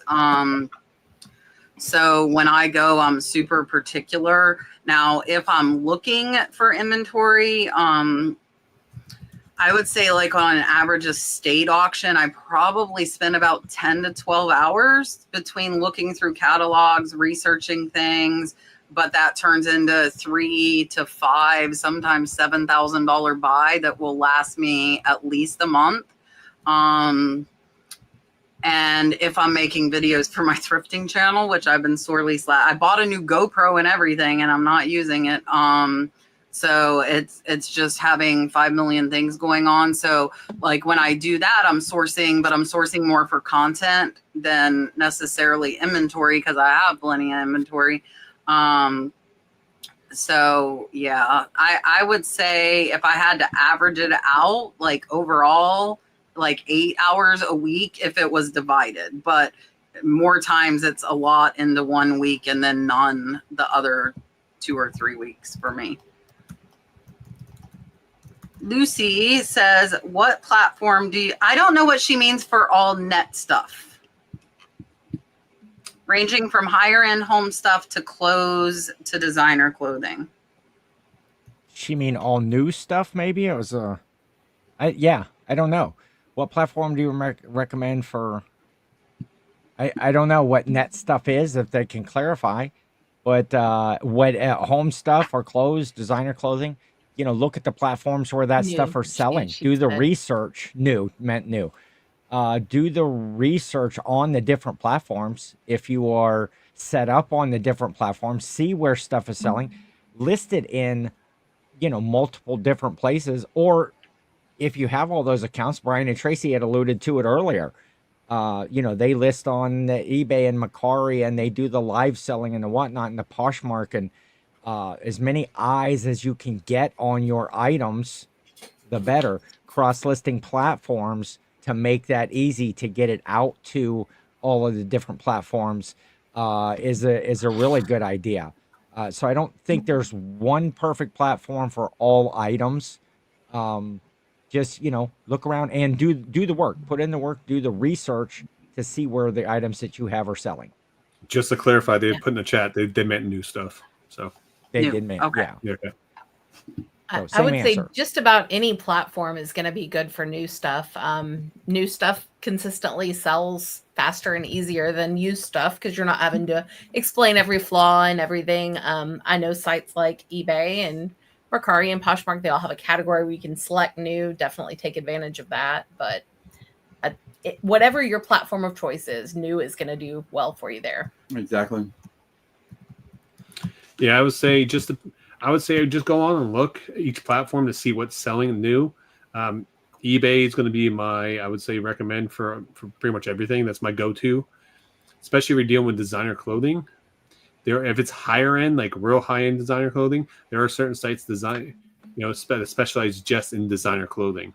So that might be something you might want to look into, or recommend actually look into dropping stuff up on consignment. There's some secondhand shops that deal with high-end purses and high-end clothing that you can actually take clothing to. When I used to get my designer boxes, the gentleman I used to get those stuff from he used to take like Chanel bags and Louis Vuitton stuff to a secondhand shop that specialized in higher end clothing, and they would get good percentages for their items. Yeah, I mean, I go eBay on everything because I've sold $3,000 purses on eBay.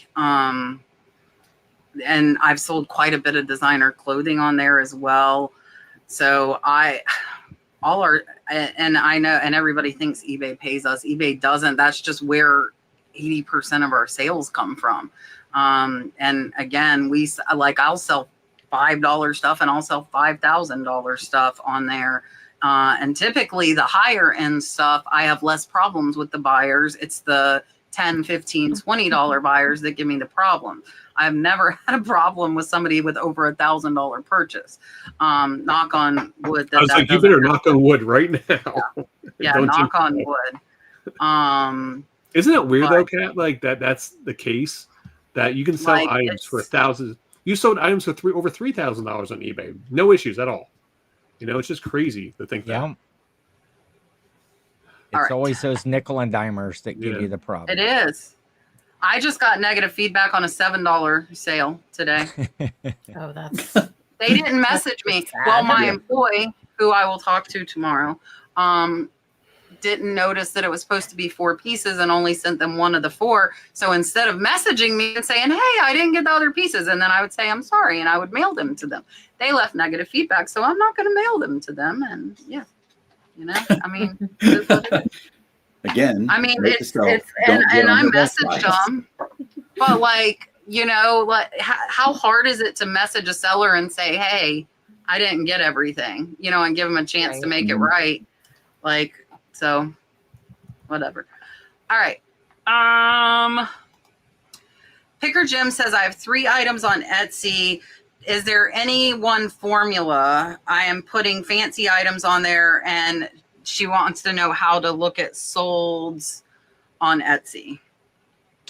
I have no experience at all with Etsy, buying and or selling, so I will pass here. We don't sell on Etsy at all. No. I would recommend Brendan. Big Time Flips. Big Time Flips. I know he's a big one for selling on Etsy. We do not sell on Etsy. Yeah, I always refer to Vintage Sport Flips. Does a lot of stuff selling on Etsy. So is Kat, but I do not do any, so I'll pass it. Yeah, I think I have like 300 items on Etsy compared to 8,300 on eBay. So I'm very selective with what goes on Etsy. The only way I found solds on Etsy is by Google Lens searches, and I happen to click on it and it happens to be sold and it'll show me the amount. I don't know that there's a particular way to search just the sold ones. I would say that I think keywords and hashtags are important on Etsy. So if you're not doing that, I would do that. I was so happy. List Perfectly's AI Express Lister makes the keywords and hashtags for you because I wasn't doing it. And I feel like that's helped our Etsy sales. But I also feel like, and somebody brought this up, and I'm doing great with it, that Etsy has an algorithm just like eBay. So if you're not listing regularly on there, I think you're getting less sales. So I was trying to do like 5 to 10 a day to Etsy, and I haven't over the last week. But I feel like I was getting more Etsy sales. So I would say try to, even if it's one item a day, just to kind of kick the algorithm into gear. All right. Thoughts on AI auto listers and their implications on future prices and eBay supply? Man, I don't have a thought. I'm very interested in AI. I'm doing some AI stuff on my phone with a kind of a personalized thing where when you're at the yard sales and stuff. Shout out to Corey at Grams of Pops for that. You take a photo of something, it's going to go out and it's going to search eBay. It's going to find the listings. It's going to tell me the sell-through rate and that sort of stuff if it's an item that meets my criteria. And that's all AI based through like ChatGPT. The AI listers, I think AI is exciting new venture. I think it's going to be helpful as a tool. And again, I'm interested to hear the rest of the panel and see what the chat thinks, but I'm all in on that stuff. I'm looking forward to checking some of those out as they become more available and out there. I think it will change reselling just as everything does, but I don't think it's like the death of the reseller. I don't think just because there's those tools available, everybody's going to go out and start reselling. It's not going to happen. I think a smart reseller is still going to have a leg up on somebody who just has an app. Agreed. We went from the typewriter to the computer, and a lot of people fought it and said that people were going to lose jobs and do a bunch of stuff, and jobs were created because of it, because new jobs were needed. We went from the computer to going to the internet, and that changed everything. Now we can connect and be faster and pick up the phone call. And once again, that eliminated some jobs, but also created a bunch of new ones. So I would say, just like anything else, there's going to be a lot of changes when it comes to the AI lister and with AI just in generally speaking. I will say you will be left behind if you're one of those people that just will not adapt to it or don't want to use it at all, because it's going to be part of everything we do in the near future. And you can just see, and that's not a shot at you. I know, not taking shots here. No, that's it. But I'm saying, just generally speaking, it's one of those things where a lot of people are, we're stuck in our ways, and even myself, when it comes to certain things, and we don't want to learn something new. We've been doing the same thing over and over again, become a creature of habit, but it's something we all need to learn and change. When it comes to these different programs, I think we should I currently right now wouldn't invest in one of these new programs. I would probably wait a couple months before I do that. Let dust settle, kind of wait, more people review, watching more videos on these. I would maybe do a test run on these if there's an option to test them out, depending what the free trial is and stuff like that. But I think you have a lot of companies right now. It's a race to who gets the market first, who's going to, get their programs out there. I will say, though, when it comes to reselling, it's going to be a big change. Just like Ken was saying, where you can just scan it. Imagine walking to a thrift store, taking a picture of an entire bookshelf and say, hey, what books are worth $10 or more, and now it'll scan the whole thing for you and pick out your books. I think when it comes to not so much the individual reseller, but when it comes to like thrift stores, they start implementing using AI in their thrift stores to put inventory in the floor or pricing. I think that's going to be a big change for the market. That's going to be coming down the line because, We've already seen thrift stores that are currently running whatnot shows in the back and live selling in the back. So that would be where, as it comes to like regular yard sales and stuff like that, I'm not worried about it because people always we overconsume in our economy, and people want to just move stuff and get stuff gone. So that's always going to be an option there. You just have to be smarter and learn how to use these tools to your advantage to save time. That's going to be the biggest thing, because if you guys can save enough time with these new tools, it frees you up to do more sourcing, more listing, and making more money. So use these tools to your advantage. So I think, and I have always been pro AI. Even Rod can probably remember when it first came out, we would get hammered in the chat because everybody hated it so much. But it's gonna be there. It's gonna stay. It's gonna grow. It's gonna get better whether you like it or not. You know, again, like Rod said, you know, the computer, the phone, like we've got all this stuff and we're using it. Like I didn't have a cell phone growing. I had the dialing up and to connect to the internet. Wait, how did it go? Do you remember that sound? Connecting to AOL. It was the most annoying and the most soothing sound. Oh my god! And the most soothing sound at the same exact time. It was like, yes. Oh, but yes, you know. Yeah. Until someone I had my phone. own bulletin board back then. Listen, I remember was when like, someone picked up the phone though, and then you're like, Yes. "No, I'm and online." people And would call then into my bulletin board. Wait, what's the bulletin board? You're too young for that. Oh, he's too young. I don't know what the bulletin board is. It was like a website, but like people had to call your house, and it was like you could post messages and have little like forums, but they had to call in, connect to your modem, and then get on. Oh wow, that's the thing. Wow. I'm giving away my age here. I'm giving away my age. But so I think they're here. I think they're going to get better. You cannot replace a person though. Like I tell everybody that when I do store reviews, I'll see titles that people didn't change. You have to read them. I change the titles probably 90% of the time to put in better keywords that I know that AI didn't know. And I don't feel like it's gonna affect prices, because the market value is the market value, in my opinion. You know, what it's worth is what it's worth, whether AI makes it or I make it. And supply, the same thing. Like everybody, that's why I think you need to really diversify how you're buying, whether you do it all the time or not. Learn how to buy from an online auction, go to an estate sale. If you don't, go to a yard sale, go to the flea market, because when COVID came, everybody's going, and I'm sitting here chilling buying just like I did the whole time, because I bought on online auctions. Yeah, I might have had to wear a mask when I went and picked my stuff up, but I was still buying stuff.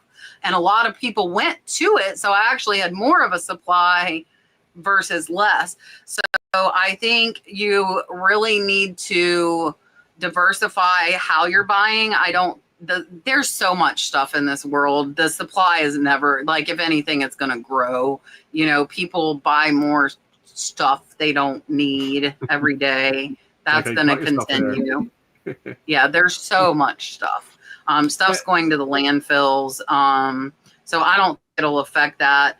But again, I mean, if you don't like it, don't use it. But for me personally, it's saving me time. It's saving me money. I just did the LP video last week. It's making me money because my employee, and I didn't get rid of any employees for it. They're just more productive using it, you know? So like, instead of 20 listings a day, she's doing 40. I get to buy more stuff. I like it. Yes. But that puts more work on me, because one thing I will never let happen, and I can say this 100%, I would never let AI price an item of mine, ever. I don't let anybody that's not me price an item of mine. That's one thing I will never let go of, because I do all these one-off things, and nobody has the knowledge that I have, you know, that I've built up, and I know why I bought this. And somebody else might see something similar for $50, price it that, but I know it's worth 500. And then I'll be like, what are you doing? So that I will never let go of. If I did like t-shirts and, you know, like branded mainstream stuff that comps are easily available, maybe I would let AI or another person do it. But with the one-off vintage stuff, I'm not gonna. And it is after 10 o'clock. I was gonna say, if you were doing retail arbitrage too, I think you can let someone do that because you. Oh yeah, because it's a UPC, easy yeah, peasy. It's UPC, but I don't like the new stuff. I don't like the new stuff. All right, I'm gonna let Ken tell you goodbye, and then Tracy and Brian, and then Rod and I will tell you what we've got going on. We did not get to all the questions. We got to most of them tonight. So again, just a reminder, get them in early for us. So here is Ken to tell you where you can find him and what he's got going on. Hey, thank you, Cat and Rod, again once for having me on. Thank you for the subs tonight, getting me over that 500 mark. I've been doing YouTube for a long time and I've never really pushed it as much as I could. So thank you, everybody in the chat, for the subs. You can find me on YouTube. I do a Ken versus 10 every Wednesday at 12 p.m. noon Eastern time. Catch me on Whatnot. SSKPromo as well on Whatnot. I am right in the middle of Christmas in July. All of my sales are going towards Santa school that I am going to this year for professional Santas. Excited about that. And I've been on the show before. Brian and Tracy, good friends of mine. I recommend go watch they're going to talk about themselves, but go watch their channel. They're doing a new podcast that centers a lot around live selling. They're so entertaining on Whatnot on the platform. And they're my great friends. And it was good to be on here with them. So thank you, everyone, again. And we will see you next time around. Perfect. All right. It's just Brian. I think there's no Tracy. Yep, Tracy had to go. She had to go pick up our daughter. Our daughter got off of work at 10 o'clock, so she had to cut out. Like, I gotta go, bye. Yes. Thank you, Ken, for those kind words. You can find us on Jack's Treasures on YouTube. We do a podcast that releases on Sunday at noon Eastern Standard Time. It's called What? Not Another Reselling Podcast. We are really, I would say that we're really big, but we're growing on Whatnot. We're doing a lot of stuff on Whatnot. On Instagram, we are Jack's Treasure Troves. You can check us out there. We are doing a lot of meetups and meeting a lot of new people. We are relatively new to the reselling community. So I wanted to thank Rod and Kat for having us on because we are very new to the whole YouTube community. So thank you guys very much for allowing us to come on. But you can check us out on YouTube. We are on eBay. We're all Jack's Treasures everywhere. Perfect. Rod, what do you got going on? I announced this last week, but I announced it again, guys. July 16th. It's a Wednesday, 4:30 Eastern Standard Time. I am doing a stream with Gary V. Me and Gary V are teaming up. We're going to be live on the district platform on Dibit cards. So we're going to be doing V Friends. We're going to be giving away Gary V autograph stuff, tons of V Friends stuff. So please be there if you guys can. Also, if you guys go join Dibit cards, we're giving away a free box, $150 box of Optic football once we hit 2,000 members. We're like 120 something members away, so it's free. I'll put a link in the description down below there. I'll have a new pick and punching video tomorrow, and I will have a big video on my pick and punching card channel on Friday. I bought a $10,000 collection, so very interesting. Awesome. I will have a high dollar what sold coming out tomorrow with like 20 plus items that have sold in the past couple weeks for over $50. I will try my hardest to get a cat's treasure hunting back out this week. And then tomorrow, I believe Shannon is doing purses or the Victorian trading cards and jewelry. So look on Whatnot. We do have some shows scheduled. I think she scheduled most of this week, and then we're going to try and pre-schedule next week as well. Ken, thank you for coming on. Brian, and tell Tracy, thank you. And Rod just keeps coming back. He's a glutton for punishment. I'm a glutton. So. Oh, by the way, I'll be live tomorrow night on Dibit cards doing a football box break. I totally forgot about that. 9:30 tomorrow night. Go bid on the options. All the time. All right, guys. And of course, all of you in the audience, we can't do this without you. We are here every Tuesday, 8 p.m. to 10 p.m. Eastern. We appreciate all of you. Mark and Marcia, go subscribe to them, guys. Cardinal Treasures and OG&Z. They help me every single week. I appreciate them. Next week, I have Kindle the Style. Right, Ron? Yep. And then I've got I don't know who else. I've got I've been filling up my schedule. We're almost booked out through the end of August now. If anybody wants to come on too, please contact me on Instagram or Rod, either one of us. If you'd like to come on the show, I'd love to get some new faces on here for sure. And we appreciate it, guys. See you next week.